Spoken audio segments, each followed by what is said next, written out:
Hi everyone welcome to voice आर Odia medium. तो आज करबा आमे ओटीटी 2013 रे आसीथिबा समस्त ओटीटी रो समस्त प्रश्न उत्तर। क्वेश्चन देछि आम राज्यर केउ संस्था प्राथमिक स्तर पई पाठ्य खसड़ा प्रस्तुत करि थाए।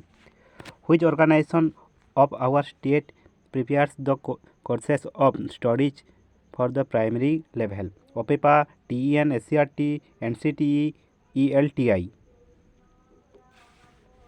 टीईएन SCERT.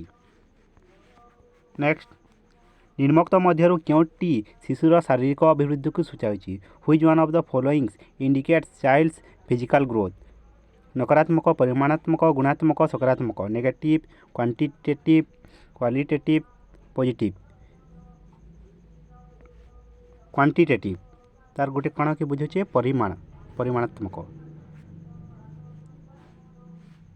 Physical growth indicates quantitative. Next व्यक्ति निजर भूल ही शिखे, यह क्यों शिक्षण तत्व उपर आधारित।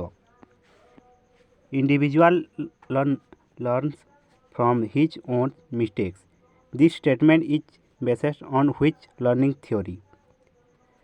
यांत्रिक अनुबंध, अंतर्दृष्टि, प्रयत्न प्रमाद, सापेक्ष प्रतिवर्त। Instrumental conditioning, insightful learning, trial and error, classical conditioning. प्रयत्न प्रमाद, ट्रायल एंड एरर। नेक्स्ट निम्नोक्त मध्यरु क्यों तथ्यटी ठीक नुहे।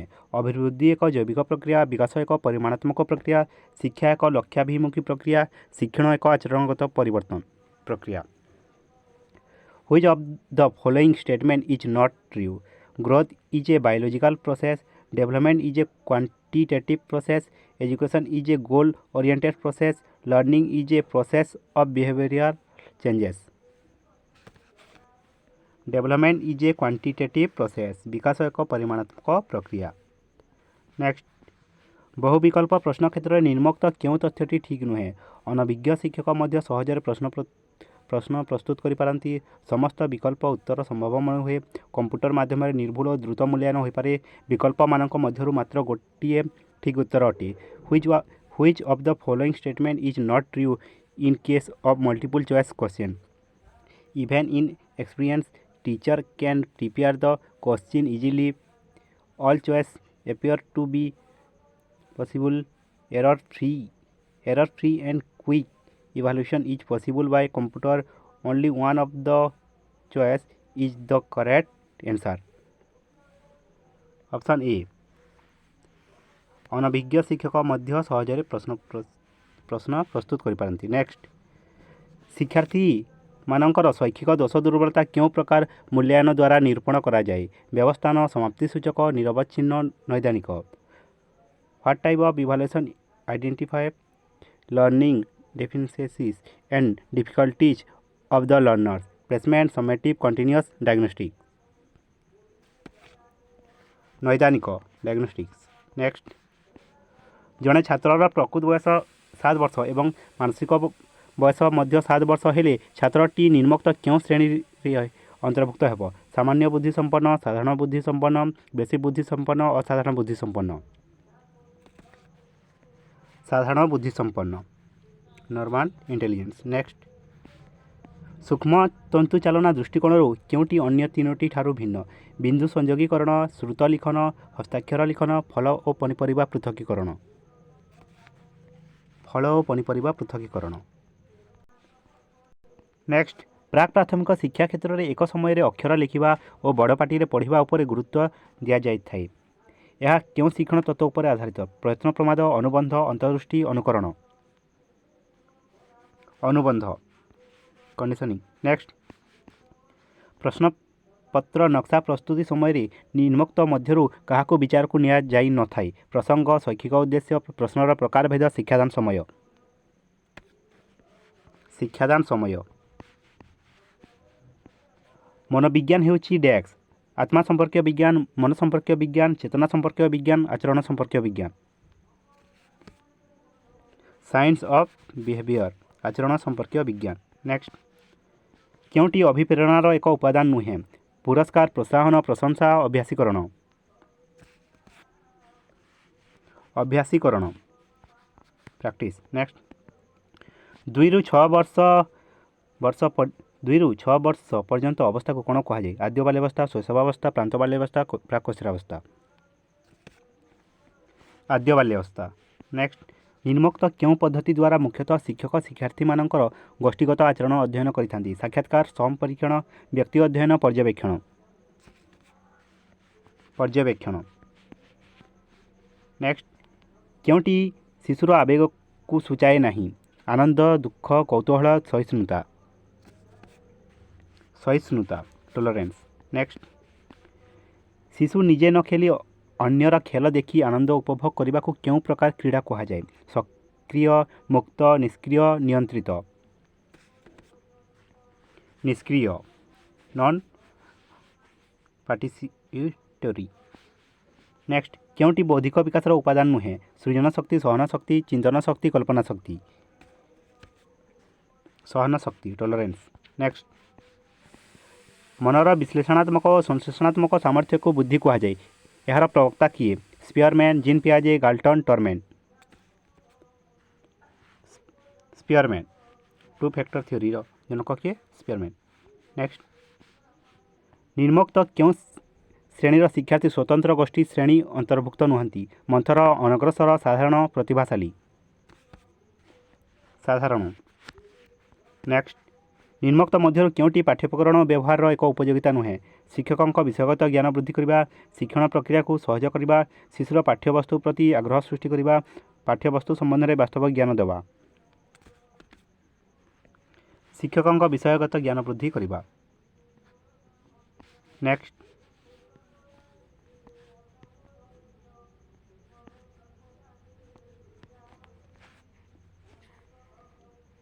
दृश्य श्राव्य उपकरण व्यवहार द्वारा निम्नोक्त क्योंटी साधित होता है? दृष्टि शक्ति शाणित हुए, देखा शुणा मध्य समन्वय स्थापन हुए, श्रवण शक्ति शाणित हुए, उभय दृष्टि और श्रवण शक्ति शाणित हुए। दृश्य श्राव्य उपकरण द्वारा देखा और शुणा मध्य समन्वय स्थापन हुए। नेक्स्ट निम्नोक्त क्योंटी पारदर्शिता शिक्षण एक उपादान नुहे? विकल्प पाठ्यपुस्तक व्यवहार, विकल्प शिक्षादान पद्धति, शिशु केन्द्रिक शिक्षण कार्य, दलगत शिक्षादान। विकल्प शिक्षादान पद्धति। नेक्स्ट जड़े छात्र गृह कार्य करने बेले गोटे गणित प्रश्न ठीक समाधान करी बेस आनंद पाइला और परवर्ती प्रश्न समाधान करने आग्रह प्रकाश कला। यह शिक्षण क्यों नियम उपर आधारित? अभ्यास, प्रस्तुति, सादृश्य, फलाफल। फलाफल। नेक्स्ट निम्नोक्त क्योंटी निरवच्छिन्न समव्यापक मूल्यांकन द्वारा परिमाप करा जाए? सामग्रिक विकास, सृजन शक्तिर विकास, अभिज्ञतार विकास, केन्द्रापसारी चिंतनर विकास। केन्द्रापसारी चिंतनर विकास। नेक्स्ट जड़े शिक्षार्थीर वर्तमान शैक्षिक सफलतार भविष्य में तार विभिन्न क्षेत्र में दक्षता और सफलता आकलन करने निमंते क्यों परीक्षण करा जाए? अभियोग्यता परीक्षण, कृति परीक्षण, एकक परीक्षण, मनोवृत्ति परीक्षण। एप्टीट्यूड टेस्ट अभियोग्यता परीक्षण जड़े शिक्षार्थी भविष्य में कौन कर तार दक्षता जानापी अभियोग्यता परीक्षण कराई। नेक्स्ट निम्नोक्त मध्य क्योंटी एक मात्रासूचक पाठ्यप्रकरण अटे? कलापटा, प्रदर्शन बोर्ड, स्थिर छवि, प्रतिरूप। प्रतिरूप मॉडल। नेक्स्ट प्राथमिक विद्यालयर शिक्षार्थी माने मुख्यतः निम्नोक्त क्यों उपाय द्वारा अभिज्ञता अर्जन करथांती? वास्तव पर्यवेक्षण, अन्य मानक ठारू शुणी अनुकरण, काल्पनिक चिंतन। वास्तव पर्यवेक्षण। नेक्स्ट निम्नोक्त क्योंटी कार्य पद्धति भित्तिक शिक्षण एक उपादान नुहे? अर्थबोधक शिक्षण, अपेक्षाकृत स्थायी शिक्षण, शिक्षक खूब सक्रिय, आनंददायी शिक्षण। शिक्षक खूब सक्रिय, वेरी एक्टिव टीचर। नेक्स्ट निम्नोक्त क्योंटी बहुश्रेणी शिक्षादान व्यवस्थार एक वैशिष्ट्य नुहे? बहुश्रेणी शिक्षादान व्यवस्थार गोटे वैशिष्ट्य नुहे। शिक्षक एक समय एकाधिक श्रेणी में शिक्षादान करती। शिक्षक गोटे श्रेणी में पाठ दे अन्य श्रेणी में शिक्षादान करती। शिक्षक क्रमान्वय गोटे पर गोटे श्रेणी में शिक्षादान करती। गोटे श्रेणी में मॉनिटर द्वारा श्रृंखला रक्षा करती। शिक्षक क्रमान्वय गोटे पर गोटे श्रेणी में शिक्षादान करती। नेक्स्ट କେଉଁଟି ସୃଜନାତ୍ମକ ଚିନ୍ତନର ଏକ ଉପାଦାନ ନୁହେଁ? କେନ୍ଦ୍ରାପସାରୀ ଚିନ୍ତନ, କେନ୍ଦ୍ରାଭିମୁଖୀ ଚିନ୍ତନ, ନମନୀୟ ଚିନ୍ତନ, ନୂତନତ୍ୱ ଚିନ୍ତନ। କନଭର୍ଜେଣ୍ଟ ଥିଙ୍କିଂ, କେନ୍ଦ୍ରାଭିମୁଖୀ ଚିନ୍ତନ। ନେକ୍ସଟ, କେଉଁଟିକୁ ପଦ୍ୟ ଶିକ୍ଷାଦାନର ଉଦ୍ଦେଶ୍ୟ ରୂପେ ଗ୍ରହଣ କରାଯାଇପାରିବ? ସୌନ୍ଦର୍ଯ୍ୟବୋଧର ବିକାଶ, ବ୍ୟାକରଣ ଜ୍ଞାନର ଅଭିବୃଦ୍ଧି, ଅଧିକ ବହି ଓ ସମ୍ବାଦପତ୍ର ପଠନରେ ଆଗ୍ରହ, ଚିତ୍ର ଦେଖି ସମ୍ପର୍କ ସ୍ଥାପନ। ସୌନ୍ଦର୍ଯ୍ୟବୋଧର ବିକାଶ। କେଉଁଟିକୁ ପଦ୍ୟ ଶିକ୍ଷାଦାନରେ ଉଦ୍ଦେଶ୍ୟ ରୂପେ ଗ୍ରହଣ କରାଯାଇପାରିବ? ସୌନ୍ଦର୍ଯ୍ୟବୋଧର ବିକାଶ। ନେକ୍ସଟ, ନିମ୍ନୋକ୍ତ ମଧ୍ୟରୁ କେଉଁ ଉକ୍ତିଟି ବହୁଭାଷୀ ପରିସ୍ଥିତିରେ ଓଡ଼ିଆ ଭାଷା ପଠନ ଓ ଭାବ ଗ୍ରହଣରେ ଥିବା ଅସୁବିଧା ରୂପେ ଗ୍ରହଣ କରାଯାଏ? ଶୁଣିବା, କହିବା, ପଢ଼ିବା ଓ ଲେଖିବା ଦକ୍ଷତାରେ ଅଭିବୃଦ୍ଧି ହାସଲ କରିବା, ଭାଷାଗତ କୌଶଳ ହାସଲ ଓ ତାତ୍ତ୍ୱିକ ପଠନରେ ଦକ୍ଷତା ହାସଲ କରିବା, ପାଠ୍ୟପୁସ୍ତକକୁ ଆଂଶିକ ବୁଝିପାରିବା ମାତ୍ର ସରଳ ପ୍ରଶ୍ନର ଉତ୍ତର ଦେଇ ନ ପାରିବା, ପଠିତାଂଶର ସାରକଥା, ନୀତିଶିକ୍ଷା ଇତ୍ୟାଦିକୁ ସହଜରେ ବୁଝିପାରିବା। ପାଠ୍ୟପୁସ୍ତକକୁ ଆଂଶିକ ବୁଝିପାରିବା ମାତ୍ର ସରଳ ପ୍ରଶ୍ନର ଉତ୍ତର ଦେଇ ନ ପାରିବା। ନେକ୍ସଟ, ଅଲଗାଇ ବିପରୀତ ଅର୍ଥ ସୂଚକ ଶବ୍ଦ ଲେଖ। ସମର୍ଥ, ବ୍ୟବସ୍ଥା, ଦିନ, ଦେଖା। ଏହା ନିମ୍ନୋକ୍ତ ମଧ୍ୟରୁ କେଉଁ ପ୍ରକାର ପ୍ରଶ୍ନର ଅନ୍ତର୍ଗତ? କ୍ଷୁଦ୍ର ଉତ୍ତରମୂଳକ, ସଂକ୍ଷିପ୍ତ ଉତ୍ତରମୂଳକ, ନିର୍ଦ୍ଦିଷ୍ଟ ଉତ୍ତରମୂଳକ, ମେଳକ ପ୍ରଶ୍ନ।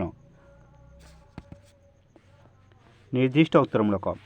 ନେକ୍ସଟ, କେଉଁ ବାକ୍ୟଟି ପୁନଃ ସଜ୍ଜୀକରଣ ପ୍ରଶ୍ନର ଅନ୍ତର୍ଗତ? ଗାଈ, ମେଣ୍ଢା, ଛେଳି, ବଳଦ, ହରିଣ। ମା'ଙ୍କ ଭାଇକୁ ମଉସା ଡକାଯାଏ। ଯେପରି ବିଜ୍ଞାନ ବୈଜ୍ଞାନିକ ସେପରି ଭୂଗୋଳ। ଭଲ ପାଏ ଜନ୍ମଭୂମିକୁ ମୁଁ। ଭଲ ପାଏ ଜନ୍ମଭୂମିକୁ ମୁଁ ମୋ। ନେକ୍ସଟ, ବାକ୍ୟ ଲେଖିଲା ବେଳେ କମାଠାରୁ ଟିକିଏ ଅଧିକ ବିରାମର ଆବଶ୍ୟକତା ଥିଲେ ନିମ୍ନୋକ୍ତ ମଧ୍ୟରୁ କେଉଁ ବିରାମ ଚିହ୍ନର ବ୍ୟବହାର କରାଯିବ? କୋଲନ୍, ସେମିକୋଲନ୍, ଉଦ୍ଧୃତି, ହାଇଫେନ୍। ସେମିକୋଲନ୍। ନେକ୍ସଟ, ନିମ୍ନ ପ୍ରଦତ୍ତ ପ୍ରଶ୍ନଟି କେଉଁ ପ୍ରକାର ପ୍ରଶ୍ନ? ବନ୍ଧନୀ ମଧ୍ୟରେ ଥିବା ଶବ୍ଦଗୁଡ଼ିକରୁ ଫୁଲ ଓ ଫଳର ନାମ ଅଲଗା କରି ଲେଖ। ଗୋଲାପ, ପଣସ, ଟଗର, ଆମ୍ବ, ବଉଳ, ସପୁରୀ, ଚମ୍ପା। ଦୃଷ୍ଟାନ୍ତମୂଳକ, ବର୍ଗୀକରଣମୂଳକ, ପୁନଃ ସଜ୍ଜୀକରଣମୂଳକ, ସତ୍ୟାସତ୍ୟମୂଳକ। ବର୍ଗୀକରଣମୂଳକ। ନେକ୍ସଟ, ପ୍ରଥମ ଶ୍ରେଣୀ ବିଦ୍ୟାର୍ଥୀମାନଙ୍କୁ କେତେକ ଅକ୍ଷର ଲେଖା ଥିବା ଚାର୍ଟ ଦେଇ ଅକ୍ଷରଗୁଡ଼ିକୁ ଯୋଡ଼ି ନୂତନ ଶବ୍ଦ ଗଠନ କରିବାକୁ କୁହାଗଲା। ଏହି ପ୍ରକ୍ରିୟାଟିକୁ ଡେସ୍କ କୁହାଯାଏ। ପୁନଃ ସଜ୍ଜୀକରଣ, ଚିହ୍ନଟୀକରଣ, ମନୋନୟନ, ମେଳକ। ଚିହ୍ନଟୀକରଣ। ନେକ୍ସଟ, ପଞ୍ଝାଏ ଛେଲି, ସଂଯୁକ୍ତ ବର୍ଣ୍ଣ ନ୍ୟ ନିମ୍ନୋକ୍ତ ମଧ୍ୟରୁ କେଉଁଟି ଠିକ୍? ନ୍ୟ ଯୋଗ ଝ। ନେକ୍ସଟ, ଶିକ୍ଷାର୍ଥୀମାନଙ୍କ ଭାଷା ଅବବୋଧନ ଦକ୍ଷତା ବୃଦ୍ଧି ନିମନ୍ତେ ନିମ୍ନୋକ୍ତ କେଉଁ ପ୍ରକାର ପଠନଟି ଆବଶ୍ୟକ? ନୀରବ ପଠନ, ଦ୍ରୁତ ପଠନ, ଉଚ୍ଚ ପଠନ, ଦଳଗତ ପଠନ। ଶିକ୍ଷାର୍ଥୀମାନଙ୍କର ଭାଷା ଅବବୋଧନ ଦକ୍ଷତା ବୃଦ୍ଧି ନିମନ୍ତେ ନୀରବ ପଠନ ଆବଶ୍ୟକ। ନେକ୍ସଟ, ପ୍ରାଥମିକ ସ୍ତରରେ ଚିତ୍ର ଦେଖାଇ ଶିକ୍ଷାଦାନ କରାଗଲେ ନିମ୍ନୋକ୍ତ ଉକ୍ତି ମଧ୍ୟରୁ କେଉଁଟି ଯଥାର୍ଥ ବାଛ? ଶିକ୍ଷକଙ୍କ ବିନା ସହାୟତାରେ ଶିକ୍ଷାର୍ଥୀମାନେ ପଠନ କରିପାରିବେ। ଜାଣିଥିବା ଭଲ ଲାଗୁଥିବା ଶବ୍ଦଗୁଡ଼ିକୁ ଉଚ୍ଚାରଣ କରିବାର ସୁଯୋଗ ପାଇବେ। ବର୍ଣ୍ଣମାଲା ସହିତ ଖୁବ୍ ଶୀଘ୍ର ପରିଚିତ ହୋଇପାରିବେ। ଛବିକୁ ଦେଖି ଆନନ୍ଦିତ ହେବେ।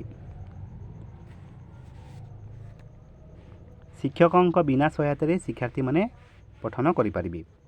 ଚିତ୍ର ଦେଖାଇ ଯଦି ଆମେ ଶିକ୍ଷାଦାନ କଲେ ସେମାନେ ଶିକ୍ଷକଙ୍କ ବିନା ସହାୟତାରେ ମଧ୍ୟ ଶିକ୍ଷାଦାନ କରିପାରିବେ। ନେକ୍ସଟ, ପଠନ କରିପାରିବେ। ନେକ୍ସଟ, ଭାଷା ଶିକ୍ଷା ନିମନ୍ତେ କେଉଁଟି ସହାୟକ କାର୍ଯ୍ୟକ୍ରମ ଅନ୍ତର୍ଭୁକ୍ତ ନୁହେଁ? ଶବ୍ଦାନ୍ତ ଖେଳ, ଶବ୍ଦ ଗଠନ ଖେଳ, ବନାନ ଖେଳ, ଲୁଡ଼ୁ ଖେଳ। ଅନ୍ତର୍ଭୁକ୍ତ ନୁହେଁ କହୁଛି ଲୁଡ଼ୁ ଖେଳ। ନେକ୍ସଟ, ଆମ ଅଞ୍ଚଳର ଭୂମିରୂପ ପ୍ରସଙ୍ଗଟି ପଢ଼ାଇବାର ବିଶେଷ ଉଦ୍ଦେଶ୍ୟ ହେବ କୃଷି ପ୍ରତି ବିଦ୍ୟାର୍ଥୀମାନେ ଆଗ୍ରହୀ ହେବେ, କୃଷି ଅଫିସରଙ୍କ ସହ କଥାବାର୍ତ୍ତାର ସୁଯୋଗ ପାଇବେ, ଚାକିରି ପ୍ରତି ଆଗ୍ରହୀ ନ ହୋଇ କୃଷି ଦ୍ୱାରା ସ୍ୱାବଲମ୍ବୀ ହେବାକୁ ଯତ୍ନଶୀଳ ହେବେ, ଗାଁର ଜମିଗୁଡ଼ିକ ବର୍ଗୀକରଣ କରିବେ। ଚାକିରି ପ୍ରତି ଆଗ୍ରହୀ ନ ହୋଇ କୃଷି ଦ୍ୱାରା ସ୍ୱାବଲମ୍ବୀ ହେବାକୁ ଯତ୍ନଶୀଳ ହେବେ। ନେକ୍ସଟ, ବାରମ୍ବାର ସନ୍ଧି ବିଚ୍ଛେଦଟି ନିମ୍ନୋକ୍ତ ମଧ୍ୟରୁ ବାଛ। ବାରମ ଯୋଗ ବାର, ବାରମ ଯୋଗ ବାର, ବାର ଯୋଗ ବାର, ବାର ଯୋଗ ବାର। ବାର ଯୋଗ ବାର। ନେକ୍ସଟ, ଅସ୍ତ ହେଲେ ଦିନମଣି ଦିନ ହେଲା ଶେଷ, ଆସଇ ରଜଣୀ ରାଣୀ ଧରି କଲା ବେଶ। ପଂକ୍ତିଟିରେ ନିମ୍ନୋକ୍ତ ମଧ୍ୟରୁ କେଉଁଟି ଦିନମଣି ଶବ୍ଦର ଅର୍ଥ ନୁହେଁ? ହିମାଂଶୁ, ଅର୍ଜମା, ଆଦିତ୍ୟ, ବିବାହସୁ। ହିମାଂଶୁ। ନେକ୍ସଟ, ଅଗତ୍ୟା ଶବ୍ଦର ଅର୍ଥ? ନଗଣ୍ୟ, ନିବିଡ଼, ବାଧ୍ୟ ହୋଇ, ଅବିଦିତ। ବାଧ୍ୟ ହୋଇ। ନେକ୍ସଟ ନଈଗଲା ଆପେ ମଥା କବିତା ପଢ଼ାଇବା ଦ୍ୱାରା ପିଲାଏ କେଉଁ ବିଷୟରେ ଜ୍ଞାନ ଆହରଣ କରିବେ? ଗୋପବନ୍ଧୁଙ୍କ ବିଷୟରେ ଜାଣିପାରିବେ, ଅନନ୍ତଙ୍କ ବିଷୟରେ ଜାଣିପାରିବେ, ଗୋପବନ୍ଧୁ ଓ ଅନନ୍ତଙ୍କ ବିଷୟରେ ଜାଣିପାରିବେ। ଗୋପବନ୍ଧୁ ଯେ ଦରିଦ୍ରର ବନ୍ଧୁ ଏହି ଧାରଣା ବଳବତ୍ତର ହେବ। ଗୋପବନ୍ଧୁ ଯେ ଦରିଦ୍ରର ବନ୍ଧୁ ଏହି ଧାରଣା ବଳବତ୍ତର ହେବ। ନେକ୍ସଟ ନିମ୍ନୋକ୍ତ ମଧ୍ୟରୁ କେଉଁଟି ବ୍ୟାକରଣ ଶିକ୍ଷାଦାନର ସାଧାରଣ ଉଦ୍ଦେଶ୍ୟ ନୁହେଁ? ଲିଖିତ ଭାଷାକୁ ଠିକ୍ ଭାବେ ପଢ଼ିପାରିବା, ଶବ୍ଦ ଗଠନ ଓ ବାକ୍ୟ ଗଠନର କୌଶଳ ଶିକ୍ଷା କରିବା, ମନର ଭାବକୁ ତ୍ରୁଟିଶୂନ୍ୟ ଭାବେ ଲେଖାରେ ପ୍ରକାଶ କରିବା, ସୁଲଳିତ ସ୍ୱରରେ ଆବୃତ୍ତି ବା ଗାନ କରିବା କୌଶଳ ଶିକ୍ଷା କରିବା। ସୁଲଳିତ ସ୍ୱରରେ ଆବୃତ୍ତି ବା ଗାନ କରିବା କୌଶଳ ଶିକ୍ଷା କରିବା। ନେକ୍ସଟ ଦର୍ଶନ ଦିଅ ସତୀ ରାତି ପାହିଲା ଏଠାରେ ସତୀ ପଦରେ ଇକାର ହେବାର କାରଣ କ'ଣ? ସତ କହୁଥିବାରୁ, ମୁଦ୍ରଣ ତ୍ରୁଟି ଥିବାରୁ, ସମ୍ବୋଧନ କରାଯାଉଥିବାରୁ, ବନାନ ଅଶୁଦ୍ଧ ଥିବାରୁ। ସମ୍ବୋଧନ କରାଯାଇଥିବାରୁ। ନେକ୍ସଟ କେଉଁଟି ସମପର୍ଯ୍ୟାୟଭୁକ୍ତ ନୁହେଁ ଚିହ୍ନାଅ? ଉତ୍କଳ ଦୀପିକା, ଉତ୍କଳପୁତ୍ର, ସମ୍ବାଦ ବାହିକା, ଉତ୍କଳ ସମ୍ମିଳନୀ। ଉତ୍କଳ ସମ୍ମିଳନୀ। ନେକ୍ସଟ क्वेश्चन देखिए the 4 countries of the world where English is a mother tongue की लैंग्वेज। क्यों 4 कंट्री इंग्लिश ताकर मदर टंग की? United Kingdom, United State of America and Australia and Canada. Next if RMSA is being organised the state level by OMSM Odisha Madhyamik Shiksha mission. SSA Sarva Shiksha Abhiyan is being organise Odisha by SCRT, DPP, DPC, OPEPA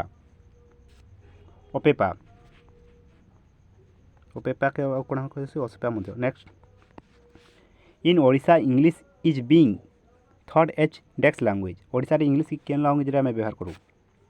first, second, third, fourth? Second language. Next the right sequence for learning of the 4 micro skill. 4 micro skill right sequence केनटा? Learning of 4 micro skill right sequence listening, speaking, reading and writing. Listening, speaking, reading, writing LSRW। Next skimming is a sub skill of dash. Listening, reading, writing, speaking. Reading. Next summarising, note making and reporting are associated with dash skill. Reading, writing, listening, speaking. Writing.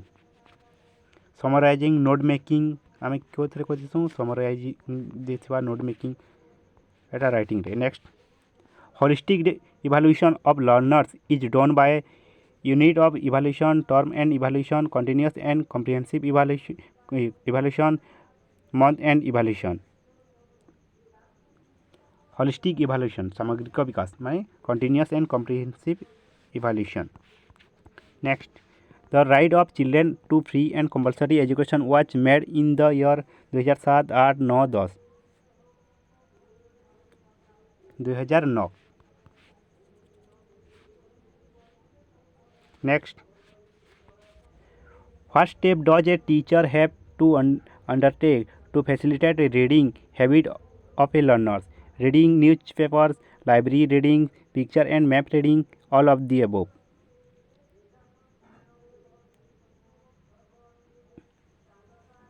All of the above.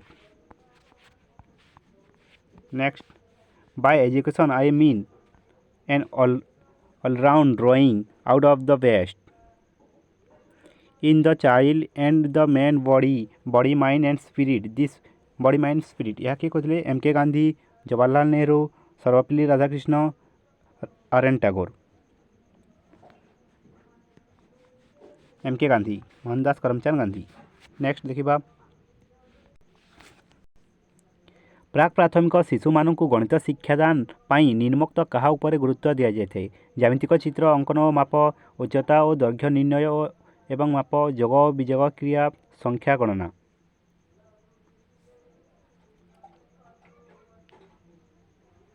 संख्या गणना प्राक प्राथमिक स्तर में आम कौन प्रथम छोट छोट छुआ को संख्या गणना शिखाई नेक्स्ट परिवेश रे वस्तुर अवस्थिति दृष्टिकोण क्योंटी କେଉଁ ଯୋଡ଼ାଟି ଅନ୍ୟ ତିନୋଟି ଠାରୁ ଭିନ୍ନ? ବଡ଼ ଛୋଟ ବାମ ଡାହାଣ ଆଗ ପଛ ଉପର ତଳ।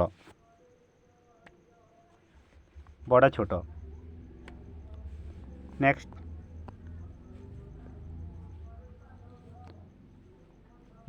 ନିମ୍ନୋକ୍ତ ଗଣିତ ଶିକ୍ଷାଦାନ ପଦ୍ଧତି ସମ୍ପର୍କିତ କେଉଁ ଉକ୍ତିଟି ଭୁଲ? Which of the following statement about methods of teaching mathematics is ରଙ୍ଗ? ବିଶ୍ଳେଷଣ ଅଜ୍ଞାତରୁ ଜ୍ଞାତ, ଆରୋହ ନିର୍ଦ୍ଦିଷ୍ଟରୁ ସାଧାରଣ, ଅବରୋହ ସିଦ୍ଧାନ୍ତରୁ ସମାଧାନ କେଉଁଟି ନୁହେଁ? Analysis from unknown to known, inductive specific to general, deductive theory to solution, none of this. None of this କେଉଁଟି ନୁହେଁ? ନେକ୍ସଟ, ଜ୍ୟାମିତିରେ ଯୁକ୍ତିମୂଳକ ସମସ୍ୟା ସମାଧାନ ନିମନ୍ତେ ନିମ୍ନୋକ୍ତ କେଉଁ ପଦ୍ଧତି ବ୍ୟବହାର କରାଯାଇଥାଏ? Which of the following methods is adopted to solve logical problem in geometry? Logical problem in ଜିଓମେଟ୍ରିରେ କେଉଁ ପଦ୍ଧତି ବ୍ୟବହାର କରାଯାଏ? ବିଶ୍ଳେଷଣ, ସଂଶ୍ଳେଷଣ, ପ୍ରଥମେ ବିଶ୍ଳେଷଣ ଓ ପରେ ସଂଶ୍ଳେଷଣ, ଅବରୋହ। Analysis, synthesis, first analysis and then synthesis କି deductive? First analysis and synthesis, ପ୍ରଥମେ ବିଶ୍ଳେଷଣ ଓ ପରେ ସଂଶ୍ଳେଷଣ। ନେକ୍ସଟ, ଗଣିତରେ ନ୍ୟୁନତମ ଶିକ୍ଷଣ ସ୍ତର ଦୃଷ୍ଟିରୁ ପ୍ରାଥମିକ ବିଦ୍ୟାଳୟର ଶିକ୍ଷାର୍ଥୀମାନେ ପ୍ରାୟତଃ କେଉଁ ଦକ୍ଷତା ହାସଲ କରିପାରିନଥାନ୍ତି? Which skill is not usually achieved by the pupils of primary school so far the minimum level of learning is considered? ସଂଖ୍ୟା ପରିଚିତି, ଗଣନ, ସଂଖ୍ୟା ସଂକେତର ବ୍ୟବହାର, ବଡ଼ରୁ ସାନ କ୍ରମରେ ସଜ୍ଜୀକରଣ, ଅନୁଶୀଳନ ଓ ସୂତ୍ର ନିରୂପଣ। ଅନୁଶୀଳନ ଓ ସୂତ୍ର ନିରୂପଣ। ପ୍ରାଥମିକ ବିଦ୍ୟାଳୟରେ ଶିକ୍ଷାର୍ଥୀମାନେ ସୂତ୍ର ମନେ ରଖିପାରନ୍ତି ନାହିଁ। ନେକ୍ସଟ, ଗଣିତ ଶିକ୍ଷାଦାନରେ ଶିକ୍ଷାର୍ଥୀମାନଙ୍କର ବ୍ୟବସ୍ଥାନ ମୂଲ୍ୟାୟନ କାହିଁକି କରାଯାଇଥାଏ? ବର୍ଗୀକରଣ କରିବା ପାଇଁ, ଶିକ୍ଷଣଗତ ଦୁର୍ବଳତା ଚିହ୍ନଟ କରିବା ପାଇଁ, ବୁଦ୍ଧି ପରିମାପ କରିବା ପାଇଁ, ଶ୍ରେଣୀ ପ୍ରମୋଶନ ପାଇଁ।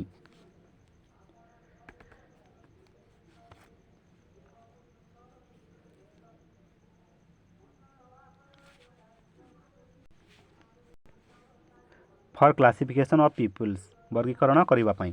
ନେକ୍ସଟ, ଜଣେ ଛାତ୍ର 100ରେ 1 ମିଶାଇ 110 ଲେଖିଲା। ଛାତ୍ରର ଏଭଳି ତ୍ରୁଟି ସଂଶୋଧନ କରିବା ପାଇଁ ଶିକ୍ଷକ ନିମ୍ନୋକ୍ତ କେଉଁ ପଦ୍ଧତି ଅବଲମ୍ବନ କରିବେ? ଗଣନ ସଂଖ୍ୟା ସହିତ ପରିଚିତ କରାଇବେ, ସଂଖ୍ୟା ଗଣନା ଅଭ୍ୟାସ କରାଇବେ, ସଂଖ୍ୟାର ସ୍ଥାନୀୟ ମାନ ବୁଝାଇବେ, ଯୋଗ କ୍ରିୟା ଅଭ୍ୟାସ କରାଇବେ। ସଂଖ୍ୟାର ସ୍ଥାନୀୟ ମାନ ବୁଝାଇବେ।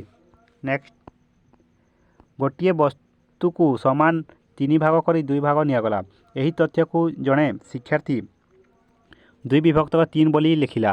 ଏହା ଶିକ୍ଷାର୍ଥୀର କେଉଁ ଦକ୍ଷତାକୁ ସୂଚାଉଛି? ଭଗ୍ନାଂଶରେ ଲବ ଓ ହର ଠିକ୍ ଭାବରେ ଲେଖିପାରୁଛି, ଭଗ୍ନାଂଶକୁ ସାଙ୍କେତିକ ଭାଷାରେ ଲେଖିପାରୁଛି, ସାଙ୍କେତିକ ଭାଷାକୁ ଗାଣିତିକ ଭାଷାରେ ଲେଖିପାରୁଛି, ଗାଣିତିକ ଭାଷାକୁ ସାଙ୍କେତିକ ଭାଷାରେ ଲେଖିପାରୁଛି। ଗାଣିତିକ ଭାଷାକୁ ସାଙ୍କେତିକ ଭାଷାରେ ଲେଖିପାରୁଛି। ନେକ୍ସଟ, ଗଣିତ ଶିକ୍ଷାଦାନରେ ପ୍ରକଳ୍ପ ପଦ୍ଧତିର କେଉଁ କ୍ରମଟି ଠିକ୍? ପ୍ରଥମେ କ'ଣ କରାଯାଏ? ପ୍ରଥମେ ଚିହ୍ନଟୀକରଣ, ପ୍ରକଳ୍ପ ଯୋଜନା, ପ୍ରକଳ୍ପ ସମ୍ପାଦନ ଓ ପ୍ରକଳ୍ପ ମୂଲ୍ୟାୟନ। Identification, planning, execution and evaluation.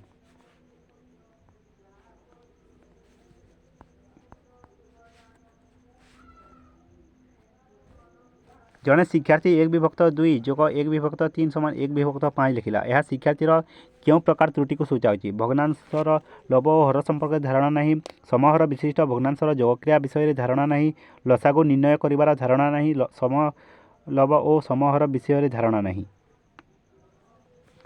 ଲସାଗୁ ନିର୍ଣ୍ଣୟ କରିବାର ଧାରଣା ନାହିଁ। ନେକ୍ସଟ ଦେଖିବା, ମାନକ ବୃକକର କେଉଁଠାରେ ରକ୍ତଛଣା କାର୍ଯ୍ୟ ହୋଇଥାଏ? ହାଇଲମ୍, ବାୟୁ, ମେନ୍ସ କ୍ୟାପସୁଲ, ଗ୍ଲୋମେରୁଲସ୍, ମୂତ୍ରସାରଣୀ।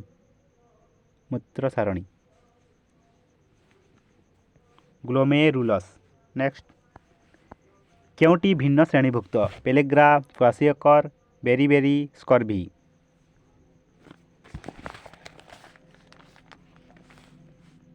କ୍ୱାସିଅକର। ନେକ୍ସଟ, କେଉଁ ଦୁଇଟି ଗ୍ରହରେ ସୂର୍ଯ୍ୟ ପଶ୍ଚିମରେ ଉଦିତ ହୋଇ ପୂର୍ବରେ ଅସ୍ତ ହୁଏ? ବୁଧ ଓ ଶୁକ୍ର, ଶନି ଓ ୟୁରେନ୍ସ, ବୃହସ୍ପତି ଓ ଶନି, ଶୁକ୍ର ଓ ୟୁରେନ୍ସ। ଶୁକ୍ର ଓ ୟୁରେନ୍ସ।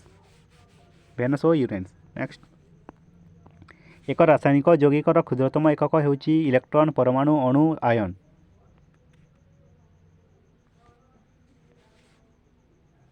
ଅଣୁ, ମଲିକ୍ୟୁଲ୍। ନେକ୍ସଟ,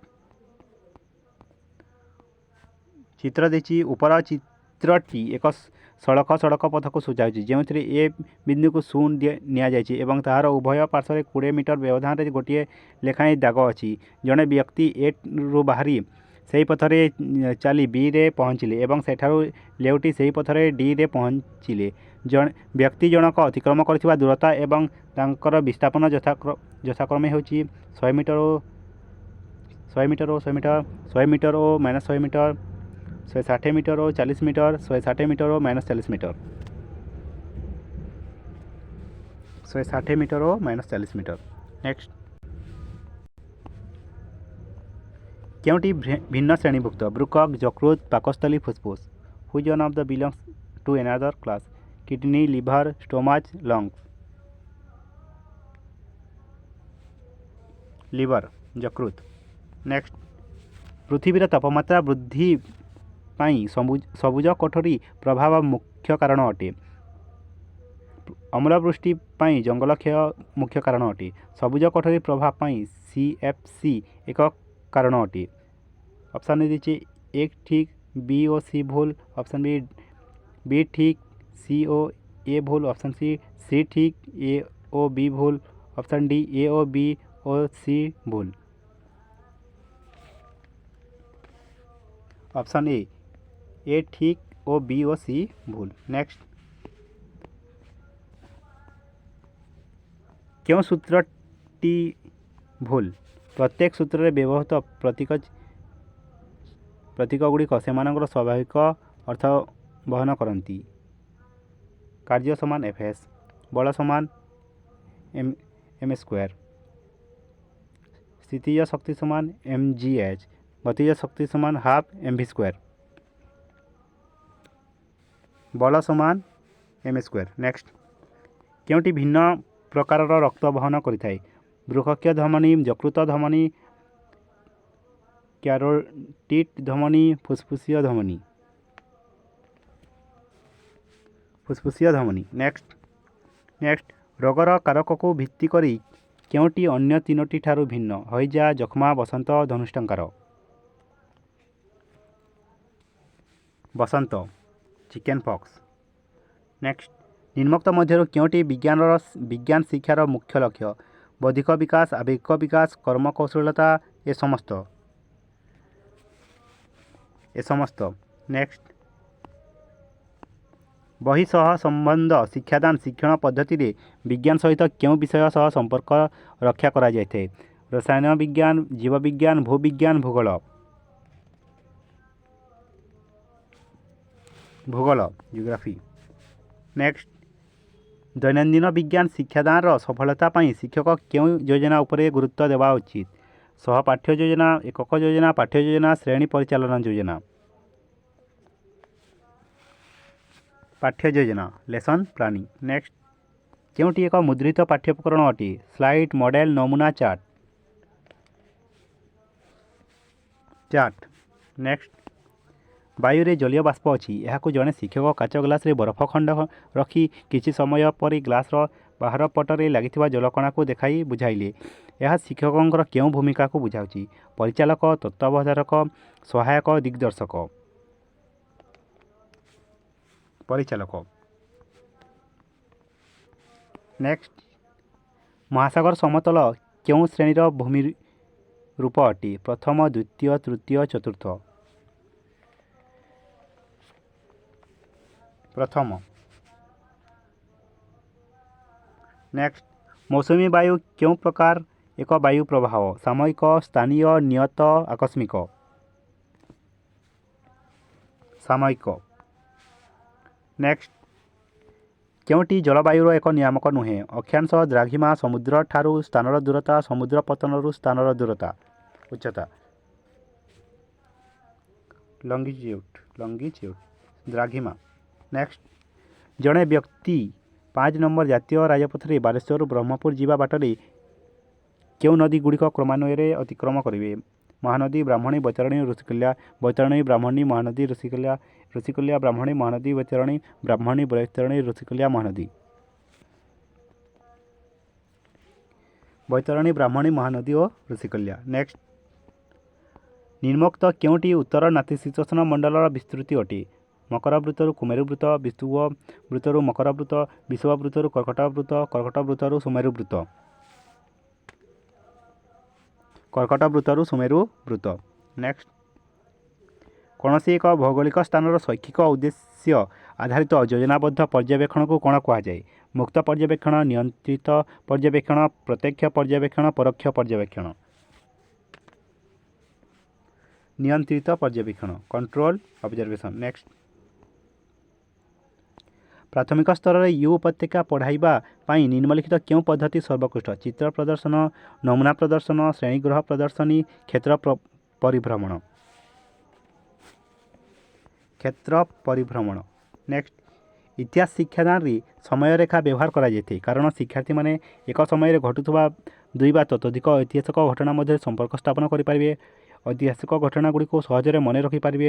ଐତିହାସିକ ଘଟଣାଗୁଡ଼ିକ କ୍ରମାନୁସାରେ କହିପାରିବେ। ଏ ସମସ୍ତ କାର୍ଯ୍ୟ କରିପାରିବେ। ଯେତେବେଳେ ଆମେ ଶିକ୍ଷାର୍ଥୀମାନଙ୍କୁ ଇତିହାସ ଶିକ୍ଷାଦାନ କରିଥାଉ ସମୟରେଖା ମାଧ୍ୟମରେ ସେମାନେ କ'ଣ ଜାଣିପାରିବେ? ଉପରୋକ୍ତ ସମସ୍ତ ଜିନିଷ ଜାଣିପାରିବେ। ନେକ୍ସଟ, ପ୍ରାଥମିକ ସ୍ତରରେ ଇତିହାସ ଶିକ୍ଷାଦାନ ନିମନ୍ତେ କେଉଁ ପଦ୍ଧତିଟି ଅଧିକ ଉପଯୋଗୀ ଅଟେ? ପର୍ଯ୍ୟବେକ୍ଷଣ, ପ୍ରଦର୍ଶନ, କଳ୍ପକଥନ, ପ୍ରକଳ୍ପ। ପ୍ରାଥମିକ ସ୍ତରରେ ଆମେ ଶିକ୍ଷାର୍ଥୀଙ୍କୁ କିଭଳି ଇତିହାସ ପଢ଼ାଇବା? ଗଳ୍ପକଥନ ମାଧ୍ୟମରେ। ନେକ୍ସଟ, ଇତିହାସ ଶିକ୍ଷାଦାନରେ ଚିନ୍ତା ଓ ପ୍ରତିଷ୍ଠାମୂଳକ ପ୍ରଶ୍ନ ପଚରାଯାଇଥାଏ କାରଣ ଏହାଦ୍ୱାରା ଶିକ୍ଷାର୍ଥୀମାନଙ୍କର ବହୁମୁଖୀ ଚିନ୍ତନ ପ୍ରକ୍ରିୟାର ବିକାଶ ଘଟିଥାଏ। ଘଟିଥିବା ଘଟଣାଗୁଡ଼ିକୁ ବିଶ୍ଳେଷଣ କରିବାରେ ସହାୟକ ହୋଇଥାଏ। ବିଶ୍ଳେଷଣାତ୍ମକ ତଥ୍ୟରୁ ପରବର୍ତ୍ତୀ ସମ୍ଭାବ୍ୟ ଘଟଣାର ରୂପରେଖ ସମ୍ବନ୍ଧରେ ପୂର୍ବାନୁମାନ କରିବାର ସହାୟକ ହୋଇଥାଏ। ଉପରୋକ୍ତ ସମସ୍ତ ଦକ୍ଷତାର ବିକାଶ ଘଟିଥାଏ। ଉପରୋକ୍ତ ସମସ୍ତ ଦକ୍ଷତାର ବିକାଶ ଘଟିଥାଏ। ନେକ୍ସଟ, ଭାରତୀୟ ସମ୍ବିଧାନର ରକ୍ଷକର୍ତ୍ତା କିଏ? ଲୋକସଭା, ରାଜ୍ୟସଭା, ସର୍ବୋଚ୍ଚ ନ୍ୟାୟାଳୟ, ରାଷ୍ଟ୍ରପତି। ସର୍ବୋଚ୍ଚ ନ୍ୟାୟାଳୟ। ନେକ୍ସଟ, ବ୍ରିଟିଶ ପାର୍ଲିଆମେଣ୍ଟ ଦ୍ୱାରା ପ୍ରଣୀତ କେଉଁ ଶାସନ ଖସଡ଼ାଟି 1919ରେ ଭାରତ ଶାସନ ଆଇନ ରୂପ ନେଲା?